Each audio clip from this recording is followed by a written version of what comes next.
হে, পরিবর্তনের শুরুটা হোক আমার থেকেই। আর আমরা কথা বলতে চাই আমাদের এই যে কথা বলতে বলতে একটা ফোনও কিন্তু চলে আসছে। হ্যাঁ, আমাদের নাজিম ভাই ফোন করেছে, একটু ফোনটা ধরেই নিতে পারি মনে হয়। নাজিম ভাই, নাজিম ভাই, আমি গুডউইশের শোতে আছি, বলেন।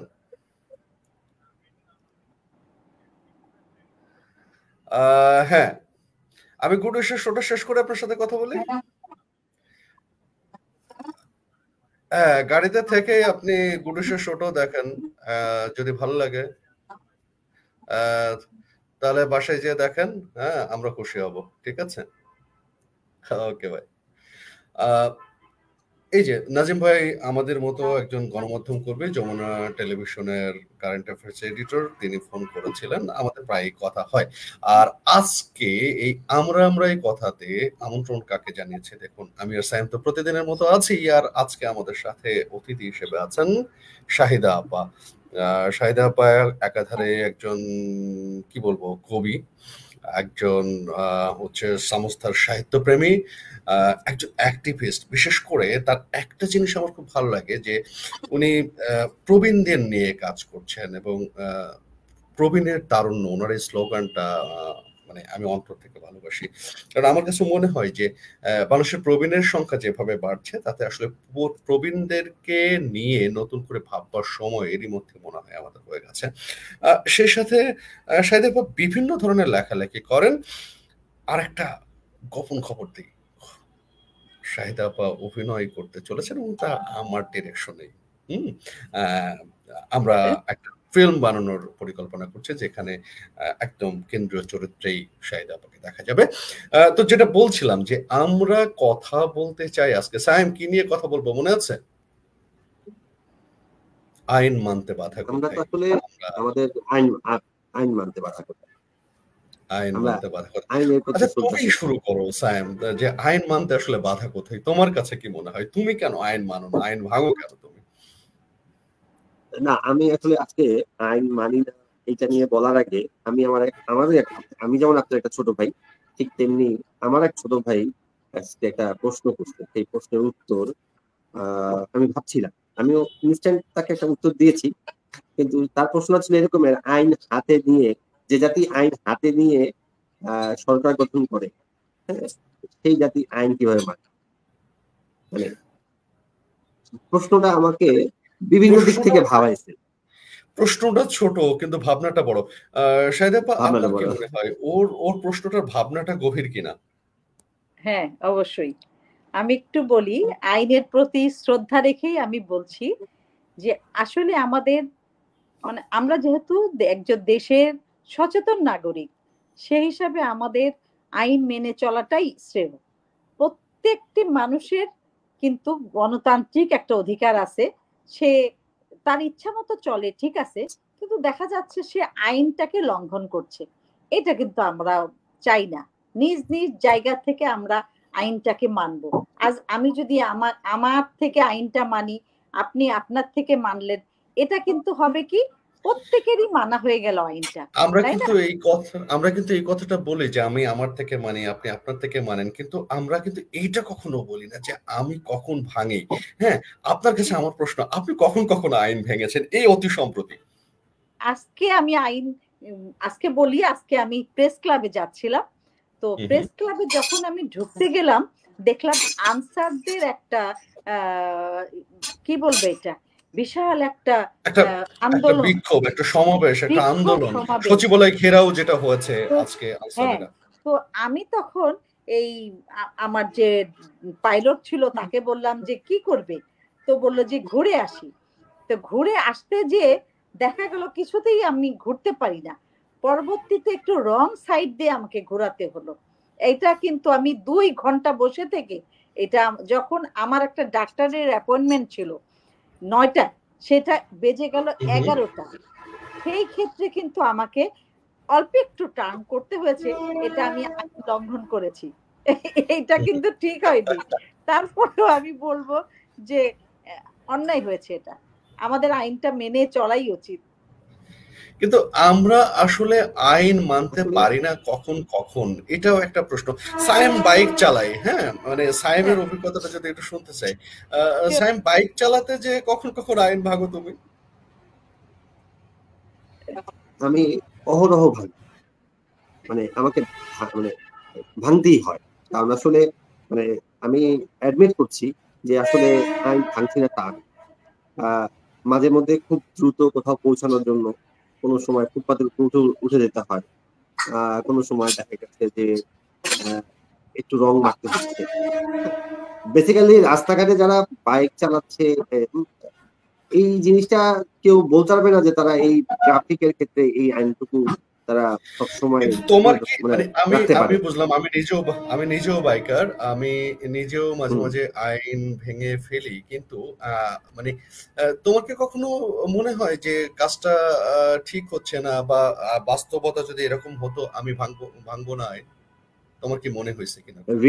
রিয়েলিটি হচ্ছে যখনই আপনি আইনটা ভাঙছেন, ঠিক আছে, আপনি যতটুকু পথই যাচ্ছেন অতটুকু পথই আপনার মনের ভিতর খুঁতখুঁতানি থাকবে যে কতক্ষণে আমি আবার সঠিক ট্র্যাকে আসবো।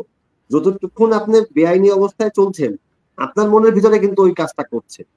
হ্যাঁ, ব্যাপারটা এমন না যে আপনার ভিতরে এটা আসতেছে যে আচ্ছা কেউ আমাকে দেখছে, আমি রং সাইড দিয়ে যাচ্ছি। একটা মানুষ যখন তাকাচ্ছে, একটা রিক্সাওয়ালা যখন তাকাচ্ছে, তখনও কিন্তু নিজের কাছে হীনমন্যতায় ভুগতে হচ্ছে যে মানে হ্যাঁ আমি চোরের মন কিন্তু রং পুলিশ সাইড পুলিশ, দিয়ে একটা যাচ্ছি। প্রবাদ, চলে একটা মন পুলিশ, প্রবাদ ব্যাপারটা আছে, এরকম। হ্যাঁ, চোরের মন পুলিশ পুলিশ। হ্যাঁ। সাইদাপা, ওর এই কথা থেকে আপনার কি মনে হয় যে না, আসলেই বিবেকের দংশন, এটা বিবেক থেকে কিন্তু এটা দংশিত হচ্ছে যে আমি কাজটা ঠিক করিনি। কিন্তু এই যে আমি বলবো বাইক চালকের ক্ষেত্রে, বাইক কিন্তু মানে বেপরোয়া বাইক চালায় অনেকে এবং প্রচন্ড অ্যাক্সিডেন্ট করে, রং সাইড দিয়ে চালায় এবং গাড়ির গা ঘেঁষে দেখা যায় লুকিং গ্লাসটা ভেঙে চলে যায়, এমন জোরে চালায় যে একটা লুকিং গ্লাস ওর সাথে নিয়ে চলে গেছে। এইগুলা কিন্তু বেপরোয়া এবং অ্যাক্সিডেন্টের হার আমি দেখি যে প্রচুর অ্যাক্সিডেন্টের হার। আমি একটু বলি, 300 ফিটে আমি এই গত 2 মাস আগে আমি যাচ্ছি, আমার পিছে দিয়ে 2-3টা বাইক এত জোরে যাচ্ছে, আমি কিন্তু খুব আশঙ্কা করছি যে অ্যাক্সিডেন্ট করবে। তা আমি গাছ কিনতে যাচ্ছিলাম, আমি কিছুক্ষণ ঘুরে যখন গাছের কাছে গেলাম, নার্সারির কাছে গেলাম, বাইকটা অ্যাক্সিডেন্ট করেছে এবং স্পট ডেড চোখের সামনে দেখলাম। এবং যখন আমি চলতি পথে ছিলাম আমি কিন্তু চিন্তা করেছি যে এটা একটা অ্যাক্সিডেন্ট হতে পারে, ঠিক অ্যাক্সিডেন্টটা করলো। তো কি হলো, প্রাণটা গেল। আমরা বলি না যে জীবনের চেয়ে সময়টাকে ইয়ে করো, মানে সময়ের মানে চেয়ে জীবনের মূল্য অনেক বেশি। মূল্য বেশি, কিন্তু তুমি যদি মনে করো যে হয়তো আমার, কাজ করে না। হ্যাঁ, এই ওই সময়টা কাজ করে না আসলে এত, তখন মনে হয় যে সে রাস্তার রাজা। রানাও বাইক চালায়, আমি জানি না রানার বাইক চালানো আমি দেখি নাই যে সে কেমন বাইক চালায়, তবে বাইকটা আমি না, বলবো রানা ভাই বাইক চালানো খুব পলিশ। সে সে এইসব মানে সে একসাথে বাইক চালায়, গাড়ি চালায়, এই দুটো আমি না, দেখছি। গাড়ি সে চালায় এটা পলিশ। আমি জানি, তবে একটা তার সাথে জিনিস আমার লং আমার একটু উপলব্ধি হয়, আমি যখন বাইকে থাকি তখন গাড়িওয়ালাদের গালি দিই, এই বেটা তুই বামে জায়গা রাখোস না কেন। আর যখন আমি গাড়ি চালাই তখন বাইকের উপর সাংঘাতিক বিরক্ত হয়, এই বেটা তুই এরকম যাস কেন। আসলে একই অঙ্গে বহুরূপ। ওই না না না না মানুষটাই না, গাড়ি মানুষ চালাচ্ছে, আসলে এই যখন মানুষ, যেখানে থাকে অপোজিট সাইডে, হ্যাঁ, হ্যাঁ, অপোজিট সাইডের প্রতি সবসময় মানুষের আসলে এক ধরনের জেলাসি মনে হয় কাজ করে।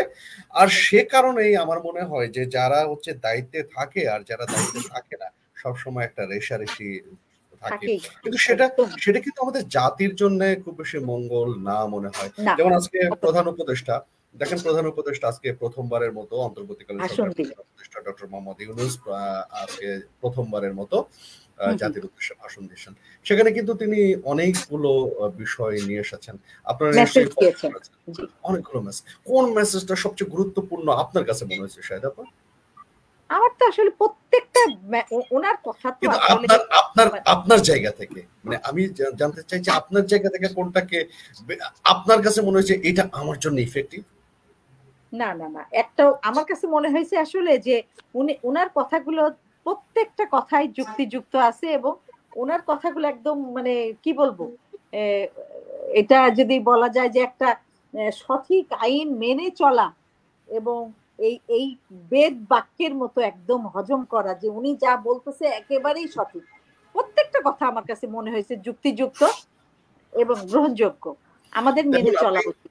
আপনি শুরুতেই দেখেন যে উনি বলেছেন, একদম আমি হাইলাইট করে দিয়েছি যে প্রথম কথাই হচ্ছে যে আমরা এমন একটি দেশ করতে চাই যেটা হবে হচ্ছে প্রতিটি নাগরিকের মানবাধিকার থাকবে পুরোপুরি সুরক্ষিত। মানবাধিকার এবং শব্দটা আপনি একটু যদি খেয়াল করেন, নাগরিক, জনগণ কিন্তু বলে নাই, জনতা বলে নাই। হ্যাঁ, নাগরিক হয়ে উঠতে হলে কিন্তু নাগরিক। তো আমরা আমাদের নেতা নেত্রীদের মুখে অহরহ শুনি জনগণ আমার পাশে আছে, জনগণ আমার সাথে থাকবে, আমি জনগণের জন্য কাজ করছি। কিন্তু পার্থক্যটা দেখেন, পার্থক্যটা কিন্তু তৈরি হয়ে গেছে নাগরিক। হ্যাঁ, কথাটার মধ্যে কতটা পলিশড। হ্যাঁ, এই নাগরিক হয়ে উঠতে আসলে আমাদের কি করা উচিত? নাগরিকের তো সায়েম কি মনে করো, নাগরিক হতে হলে কি করবে? আমি তার আরেকটা বক্তব্যকে আমি আপনার সাথে অ্যাড করি। সে বলতেছে যে আমি ছাত্র জনতার স্বপ্ন পূরণের অঙ্গীকারবদ্ধ। ছাত্র জনতার স্বপ্ন পূরণ, হ্যাঁ, তো ছাত্র জনতা যে স্বপ্ন পূরণের যে নতুন অঙ্গীকার করছে, সেখানে যে আমি যদি ওদের পয়েন্ট আউট গুলো করি, আসলে যদি আমরা এই ব্যাপারগুলোকে প্রপারলি মেনটেন করতে পারি, হ্যাঁ, একজন নাগরিকের আসলে বেসিক কাজগুলো, হ্যাঁ, যে আমি আমার সাথে আমি আমার দেশের স্বার্থকে রক্ষা করব, দেশের সম্পদকে রক্ষা করব। আমি খুব সিম্পলি বলি, ধরেন আজকে সচিবালয় ঘটনাতে আনসারদের যে আন্দোলন, সেখানে পুলিশ উপস্থিত ছিল। পুলিশ সারাদিন ব্যাপারটাকে মানে সন্ধ্যা রাত্র 9টার পরে হচ্ছে গিয়ে ধাওয়া পাল্টা ধাওয়া চলছে, সেখানে সাউন্ড গ্রেনেডটা বন্ধ দিয়েছে। বাট যখন সমন্বয়কদের কয়েকজনকে আটকে রাখলো, 8-9 জনকে, তখন ছাত্র জনতারা টিএসসি তে জড়ো হয় এবং সেখান থেকে তারা সচিবালয়ের মুখে রওনা দেয়। মাত্র 7 মিনিটে পুরো এলাকা ক্লিন, এবং ওই আনসাররা তাদের কাছে মাপ চেয়ে চলে গেছে। তো তারা একটা মোটিভ নিয়ে আসছে, নাগরিক দায়িত্ব পালন করতে আসছে, যে আমরা মানে এই বিষয়টা এখন আমরা বলতে পারি যে এখানেও তো আইন ভঙ্গ হয়েছে, যে পুলিশ থাকতে কেন ছাত্র জনতারা এটা করলো। বেসিক্যালি আসলে আমাদের পুরো সিস্টেমটা এমন ভাবে মানে ক্লপস করেছে, এখন আসলে প্রত্যেকটা নাগরিককেই তার জায়গা থেকে এক স্টেপ দিতে হচ্ছে। আইন শৃঙ্খলা বাহিনীকেও আমাদের এখন হেল্প করতে হচ্ছে পুরো সিস্টেমটাকে নিয়ে। তো নাগরিক দায়িত্বের জায়গাগুলো যদি আমরা চিন্তা করি যে হ্যাঁ, আমাদেরকে আসলে ওই জায়গাটাতে ফোকাস করতে হবে, যে আমার নতুন বাংলাদেশ গড়বো, তার মানে প্রতিটা পার্টস যেখানে সমস্যা দেখবো আমি, সেখানে আমাকে মুভ করতে হবে। সেটা শুধু আইন শৃঙ্খলা রক্ষাকারী বাহিনী দেখবে বা সরকার প্রধানরা দেখবে, ব্যাপারটা তা না। একজন নাগরিক হিসেবে, একটা মানুষ হিসেবে, এদেশের একজন বাঙালি হিসেবে আমার উচিত সেখানে আমার কাজ করা। আজকে দেখেন যে বন্যার জন্য টিএসসি তে যে পরিমাণ ত্রাণ উঠতেছে, যে মহাযজ্ঞটা চলতেছে, এই স্টুডেন্টরা কিছুদিন আগে রাস্তায় ছিল সরকার পতনের আন্দোলন, আজকে আবার তারা দেশের জন্য এই দুর্যোগময় মুহূর্তে ত্রাণ কালেক্ট করতেছে। মানে এটাই তো চেয়েছিলাম আমরা, এরকম একটা দেশই তো চেয়েছিলাম, রাইট? শাহিদা আপা, মানে আপনি কি চেয়েছিলেন, বিশেষ করে যখন খুব ছোট ছিলেন? এখন তো অনেক বড় হয়ে গেছেন, আমাদের আপা হয়ে গেছেন, কিন্তু যখন আপনি ছোট ছিলেন তখন যে বাংলাদেশ দেখেছিলেন আর এখন যে বাংলাদেশ দেখেন, সেখানে আপনার চাওয়াটা আসলে কি, ছোটবেলার চাওয়াটার সাথে কোথায় মিল করতে চান? আসলে আমি একজন নাগরিক হিসাবে ছোটবেলায় তো বুঝতাম না যে মানে একটা আইন বা দেশের যে সুষ্ঠু পরিস্থিতি, এগুলো তো ছোটবেলায় ওইভাবে দেখিনি। বাবা মায়ের সঙ্গে থাকা এবং পোশাক আশাক পরা, ভালো খাওয়া, ঘুরে বেড়ানো, দেশ সম্পর্কে তো বুঝিনি। তবে এখন যেটা মনে হয় যে আমরা আসলে একজন সুষ্ঠু জীবনযাপন এবং আমরা একটা সুষ্ঠু দেশ হিসাবে চাই যে সুস্থ নাগরিক হয়ে চলে ফিরে বেড়ানো। কে দেশ পরিচালনা করলো ডাজ নট ম্যাটার। আমি চাই একটা সুস্থ জীবন, এবং এটাই আমাদের কাম্য। এখন যেভাবে চলছে, এবং এই যে আমরা প্রত্যেকে মনে করছি যে আমরা একটা সঠিক ওয়েতে যাচ্ছি, এটা আমাদের মনে হচ্ছে যে সঠিক ওয়েতেই হয়তো যাচ্ছি। তো চলুক, ভালোই তো আছি, ভালো চলছে। আমরা পরিবর্তন চেয়েছি, পরিবর্তন হচ্ছে, নিজেদের পরিবর্তন করছি। সবচেয়ে বড় কথা, আমরা নিজেদের পরিবর্তন করলে হয়তো আমাদের যে ভুল ত্রুটিগুলো আছে, যেগুলো আমরা নিজেরা অনুবেক্ষণ যন্ত্র দিয়েও দেখতে পাইনি যে আমাদের কি ভুল ত্রুটি, এখন যদি আমরা সেই ভুল ত্রুটিগুলো আমাদের সামনে নিয়ে আসি, তুলে ধরি, হয়তোবা আমরা একটা সুস্থ জীবন যাপন করতে পারবো। এই তো। আচ্ছা, মানে কখনো কোনো অ্যাঙ্কর মনে হয় এই প্রশ্ন আপনাকে করে নাই যে অ্যাঙ্করের দোষ ত্রুটি কি? আপনি তো প্রায় অনেকদিন হলো আমাকে দেখছেন, আমার উপস্থাপনাও দেখছেন, আমার কাজ দেখছেন। আপনি আমার ভুল ত্রুটি চিহ্নিত করেন তো, যে আমার কোন জায়গাটা শুধরে নেওয়া দরকার। রানা, আমি যখন এই তোমার এই আপনার এই যে এটা শুনলাম যে আজকে তুমি করেই বলেন না, আমরা তো ফর্মাল থাকতে চাই না। ওকে ওকে, নো প্রবলেম। তো যখন শুনলাম তখন মনে হলো যে আমি এত প্রবীণের সাক্ষাৎকার নেই, আর আজকে আজকে কি প্রবীণ হয়ে যাব? না, আপনি প্রবীণ না। আজকে আমি রানার মুখোমুখি হব, তখন কিন্তু ভালোই লেগেছে। মানে ঘরের মধ্যে বলছি যে এরকম এরকম ব্যাপার, বলে আম্মু আপনার কাছে তো এগুলো ইজি, আপনি এত সাক্ষাৎকার নেন। আমি কিন্তু 350 প্রবীণের সাক্ষাৎকার নিয়েছি এ পর্যন্ত। আমি কিন্তু বলি আমার আজকে প্রশ্নটা কিন্তু খুব স্পেসিফিক, যে আপনার চোখে আমার কোন ভুলটা পড়েছে যেটা আপনি আজকে বললে আমি শুধরে যাব। এই প্র্যাকটিসটা কিন্তু আমাদের হওয়া দরকার। রানা, এই প্র্যাকটিসটা খুব আমার জরুরি, চোখে সামাজিক। পড়েনি, আমার চোখে তো পড়েনি, আমি কি করে বলবো রানার ভুলটা আমি এখনো বুঝতে পারিনি। আচ্ছা, আমি সায়েমের কাছে তাহলে প্রশ্ন করি। সায়েম, আমি তোমার চোখে আমার ভুল কোথায়? আমার কোন কোন জায়গায় পরিবর্তন দরকার? এই সমালোচনাগুলো সত্যি কথাটা সহজভাবে বলাটা খুব জরুরি। আপনার আমি বলতে চাই, আমি বলবো আপনার আপনার ইয়ে বলবো। ধরেন এই আপনার একটা জিনিস আমার চোখে পড়ছে, সেটা কি জানেন? আপনি হঠাৎ করে কিছু প্ল্যান এক্সিকিউট করেন, ঠিক আছে? এই যে প্ল্যানের কারণে মানুষের বিপদে পড়তে হয়। ধরেন আমি মানুষটা হ্যাঁ, ধরেন আমি মানুষটা কখনো ক্যামেরার সামনে আসি নাই, আমি ব্যাক ক্যামেরার পিছনে কাজ করতে অভ্যস্ত। সেই মানুষটা আপনার সাথে এখন প্রতিদিন লাইভে ঢুকতেছি। হ্যাঁ, মানে ব্যাপারটা বোঝেন যে আমাকেও এখন এসে লাইভে কথা বলতে হচ্ছে। এটা কিন্তু এক ধরনের বিপদ আমার জন্য। না না, এই প্রশ্নটা শুধু তোমার না, এই প্রশ্নটা আজকে বিকেলেও ডিফার করেছে আমাদের নোমান। হ্যাঁ, আমি সবসময় যে কথাটা বলি যে শুরু না হওয়ার চাইতে শুরু হয়ে যাওয়াটা বেটার।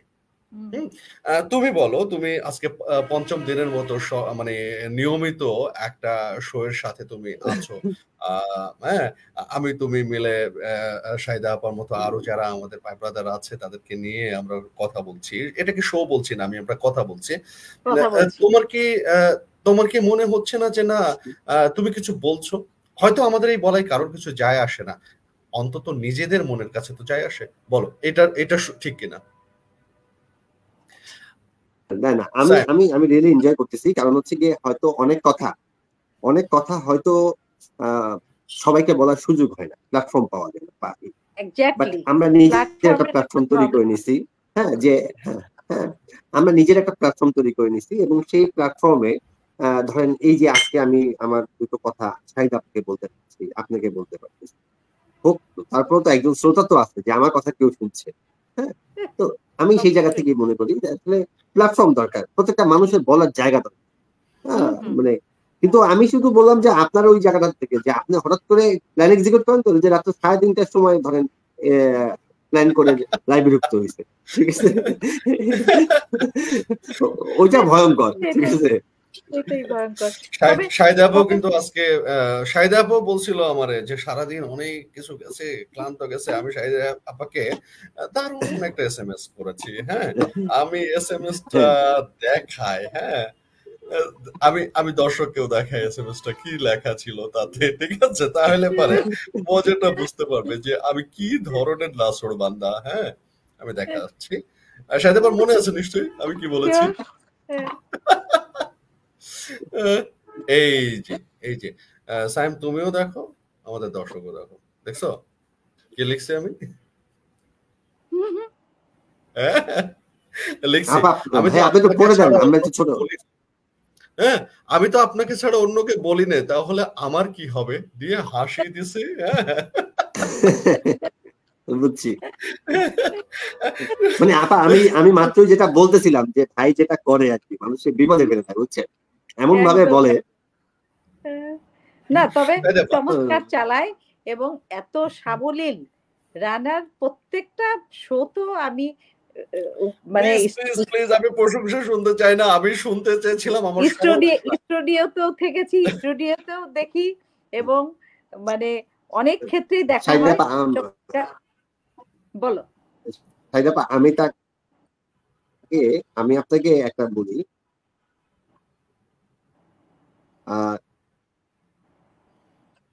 কিছুদিন আগে বছর খানেক আগেই আমি নেক্সাসেও ছিলাম রানা ভাইয়ের সাথে। তো সেইখানে 7 দিন যে প্রোগ্রামটা হয়, তো একদিন হঠাৎ করে প্ল্যান করলাম যে আজকে কোনো গেস্ট থাকবেন রানা ভাই, আপনি পুরো 40 মিনিট পুরো শেয়ার করলাম।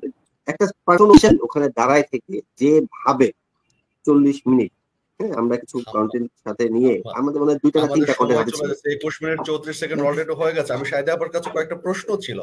শাহিদা আপা, মানে আমরা তরুণ ছাত্র জনতার যে বিপ্লব ছিল, সেই বিপ্লব দিয়ে একটা নতুন দেশ, মানে নতুন দেশের জার্নি বলতে পারি, নতুন দেশ না, আসলে বাংলাদেশে একটা নতুন জার্নি শুরু হয়েছে। সেই জার্নিতে যেমন নবীন দরকার, যুবক দরকার, প্রবীণও দরকার। সেখানে আসলে আপনি কিভাবে ভাবছেন? এবং আমি একটা বিষয় নিয়ে বলতে চাই যে মাননীয় প্রধান উপদেষ্টা আজকে একটা কথা বলেছেন যে ঘুষ মুক্ত বাংলাদেশের সবার সহযোগিতা চেয়েছেন। এটা কিভাবে সম্ভব হতে পারে বলে মনে করেন? কারণ আপনি চর্চা করেন নান্দনিকতার, কবিতার চর্চা হচ্ছে নান্দনিকতার চর্চা। আপনি মানেন আর না মানেন, ভাবেন, এটা আমরা জানি। অবশ্যই অবশ্যই। না আমি মনে করি এটা সম্ভব। আমাদের তরুণ সমাজে যেভাবে জাগ্রত হয়েছে এবং ওদের কিন্তু মেসেজটা প্রত্যেকটা সেন্টারে পৌঁছে গেছে, প্রত্যেকটা অফিস আদালতে কিন্তু তারা বলেছে কোনো প্রকার চাকরি, পরীক্ষা কেন্দ্র, যে কোনো বিষয় কোনো রকম ঘুষ নেওয়া চলবে না। এই কথাটা কিন্তু একদম প্রত্যেকটা অফিস আদালত, ব্যবসা কেন্দ্রতে পৌঁছে গেছে। সেই ক্ষেত্রে আমার মনে হয় যে এখন যে কেউ কাজ করতে গেলে একটু চিন্তা করবে। আর আমরা যারা প্রবীণ আছি তাদের তো অবশ্যই একটা দায়িত্ব আছে, এই যারা নবীন কাজ করছে তাদেরকে সহায়তা করা, তাদেরকে ডিকটেট করা, তাদেরকে জানানো, তাদের কিছু কিছু ইনফরমেশন তাদেরকে দেওয়া যে এভাবে কাজ করলে হয়তোবা তোমরা সাফল্য অর্জন করতে পারবে। তারা যথেষ্ট মেধাবী, তারা কিন্তু অনেক চমৎকার করে এগিয়েছে। তারপরেও আমি বলবো যে প্রবীণেরও কিছু দায়িত্ব আছে এখানে। তারা ডিকটেট করবে, তারা অন্তত পাশে তাদেরকে সাহায্য করবে, এটা আমার বিশ্বাস তারা এগিয়ে যাবে। কিন্তু ওই যে না, কিন্তু এই জায়গায় আমার একটা বলার আছে, আমি বলবো। এই যে ঘুষমুক্ত সমাজ করতে চাচ্ছি আর কি। তো দেখেন আমাদের সমন্বয়ক হাসনাত যেটা আবার বলছে, ওইটা যদি আমরা ফলো করতে যাই তাহলে কিন্তু বিপদ। ও আবার হচ্ছে গিয়ে ওই মানে ওপেনলি ক্যামেরায় বলতেছিল যে যে সরকারি অফিসে ঘুষ যাবে তাকে ঘুষি মারবেন। হ্যাঁ, মানে এইটা কিন্তু আবার আইনের পরিপন্থী হয়ে যাবে। হ্যাঁ, মানে সবসময় কিন্তু আইন নেওয়া যাবে না। ওইটা আসলে হবে না। ওইটা সে বাক্যাবাদ বলেছে, ওটা সে ইমোশন থেকে বলেছে, একটু উত্তেজিত। মানে ওরা তো খুব ওরা অ্যাগ্রেসিভ ভাবে বলে ফেলছে আর কি। মানে সেই মেসেজটা কিন্তু আবার মানে তো প্রধান উপদেষ্টার ভাষণের মধ্যে আছে যে উনি একটা কথা বলেছেন যে কোর্টে যে আসামিরা আসছে এবং কোর্টে আসামিরা আসলে বিভিন্ন ধরনের হঠকারিতা করা হচ্ছে, তাদেরকে মানে কিলঘুষি মারার চেষ্টা করা হচ্ছে এবং মনে হচ্ছে যে বিচারের আগেই বিচার করে ফেলবেন। হ্যাঁ, তো এইসব তৎপরতা থেকে আসলে বেরোতে হবে। মানে মূল কথা হচ্ছে যে আমি যদি দেশপ্রেমিক হই, আমি যদি দেশকে ভালোবেসে থাকি, তাহলে দেশের প্রচলিত আইনগুলোকে আমাকে ভালোবাসতে হবে, আমি মান্য করতে হবে। একটা ইনফরমেশন দেই, আমি পাসপোর্ট অফিসে গিয়েছিলাম, তো ওখানে কিন্তু এই যে দালালরা বসে থাকতো, তো এটা একটা সুখবর যে কোনো দালাল এখন আমি দেখতে পাইনি, এটা হয়তো বা এইটারই সুফল হতে পারে। মানে দালালরা ভয় পাওয়া শুরু করেছে। মানে আপনার মনে আছে যে আমি খুব অবাক হয়েছিলাম, আমি যখন মানে পাসপোর্ট করি পুলিশ ভেরিফিকেশনে জন্য, আমি গেলাম, যার কাছে যাওয়ার কথা আমি ফোন দিল, আমি গেলাম, যে দেখলাম যে মানে একটা টেবিল নিয়ে উনি বসে আছেন, ওই যে হাল খাতার মতো, হ্যাঁ, একটা টেবিল একটা চেয়ার নিয়ে বসে আছেন, মানুষ যাচ্ছে লাইন ধরে, মানুষ হ্যাঁ যাচ্ছে, টাকা দিচ্ছে, হ্যাঁ। তো আমার কেন যেন মনে হলো আমি টাকা দিব না। আমার শ্বশুর আব্বা আমাকে বলে দিলেন, এই তুমি টাকা পয়সা দিচ্ছ তো? বললাম যে আমি সাংবাদিকতা করি, টাকা লাগবে না। কিন্তু আমি সাংবাদিকতা করি বলে আমার টাকা লাগে নাই, মানে আমাকে সমীহ করেছে তা কিন্তু না, হ্যাঁ। মানে আমিও আমার পাওয়ার প্র্যাকটিস করেছি, কিন্তু আমার জায়গায় সাধারণ মানুষকে কিন্তু ওই যে হাল খাতার মতো করে, এইটা কেন আমি দেখব না? এই অবস্থার জন্য কিন্তু আমিও দায়ী, তাই না? আমি এই জায়গাটা থেকেই আমি আপনাকে আরেকটু বলি, আমি আমার বাস্তব অভিজ্ঞতা, আপনি যেমন আপনার একটা অভিজ্ঞতার কথা বলেন, আমি বলি আমার মেয়ের ভর্তির সময় আমার অনলাইনে নিবন্ধন করতে হবে, জন্ম নিবন্ধন, ঠিক আছে। আমি সিটি কর্পোরেশনে গেলাম, যাওয়ার পরে তারা আমাকে বলতেছে যে আপনি এটা অ্যাপ্লিকেশন করে যাবেন, 1 মাস পরে আসবেন, 1 মাস পরে এখানে এসে সিরিয়ালে দাঁড়াবেন, এখানে এসে টাকা জমা দিয়ে গেলে তখন আপনি পাবেন। আমার মাত্র 2 দিন পরে হচ্ছে অ্যাডমিশনের জন্য জমা দিতে হবে।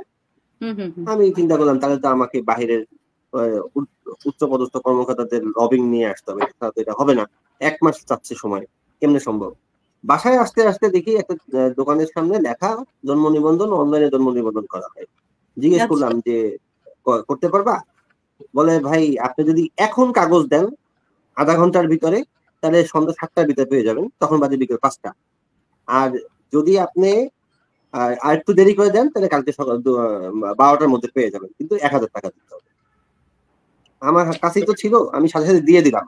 দিয়ে দেওয়ার পরে হ্যাঁ আমি টাকাও দিয়ে দিলাম, বললাম ভাই টাকা অ্যাডভান্সও দিলাম। হ্যাঁ, বিশ্বাস করবেন না, আমি জাস্ট বাইকটা চালাই, আমার বাসা পর্যন্ত আসতে 4 মিনিট সময় লাগে, ওই স্পট থেকে আমার বাসা পর্যন্ত আসতে। আমি দেখি আমার মোবাইলে SMS আসছে নিবন্ধনের নাম্বারটা। মানে সিস্টেমের যে সিস্টেম হয়ে গেছে সেটার শিকার, আসলে সেই জাল থেকে বের হওয়া হয়তো এত সহজ ছিল না। কিন্তু একটা নতুন মানে বাংলাদেশ তো শুরু হতে যাচ্ছে, নতুন মানুষের গল্প তো শুরু হতে যাচ্ছে, জার্নিটা শুরু হতে যাচ্ছে।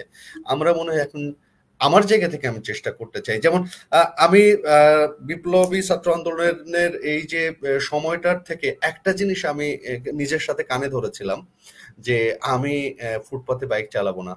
তারপরেও একদিন বাধ্য হয়েছে, কারণ আমার অফিসের রাস্তায় আমার অফিসে পৌঁছাতেই হবে, দেরি হয়ে যাচ্ছিল। কিছু মানুষ হটকারী সিদ্ধান্তে রাস্তা আটকে দিয়েছিল বিটিভির সামনে। আমি বাধ্য হয়ে কিছুটা রাস্তা ফুটপাতে উঠে তারপরে গলিতে ঢুকে যায়। আমার নিজের কাছে খুব মানে নিজেকে মানে অপরাধী মনে হচ্ছিল, অপরাধী মনে হয়েছে। রানা ভাই এই জায়গাটা আমি আপনাকে আমি বলি, এই যে ছাত্ররা সময় দিতে চায় না, 1.5 মিনিট আছে শাহিদা আপার জন্য। ওকে ওকে ওকে ওকে শাহিদা আপা, আপনি মানে কি বলবেন? আমি তো বলবো যে রানার প্রোগ্রামটা খুব সুন্দর হচ্ছে, এবং আমরা এই যে আইন মানতে বাধা কোথায়, এই প্রোগ্রামটা কি বলবো অসাধারণ, এবং প্রত্যেকে যদি দেখে এই অন্তত নিজেকে পরিবর্তন করার জন্য হলেও এই অনুষ্ঠানটা দেখার পরে মনে হবে যে আসলে আইনটা মেনে চললে ক্ষতি কি, আমরা আইন মেনে চলি, এটা মনে হবে।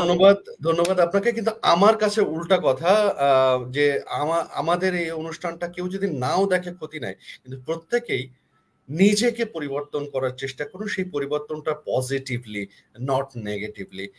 আপনি অন্য কাউকে ভালো করার চেষ্টা করেন না, আপনি নিজেকে ভালো করুন, আমি আমাকে ভালো করার চেষ্টা করছি। একদম একদম। সো আজকের মতো মনে হয় আমরা বাই বাই বলতে পারি। না, আমরা বাই বাই বলি না, গুডউইশ বলি, আমরা বলি গুডউইশ। আমাদের এই প্ল্যাটফর্ম গুডউইশ, সবার জন্য গুডউইশ।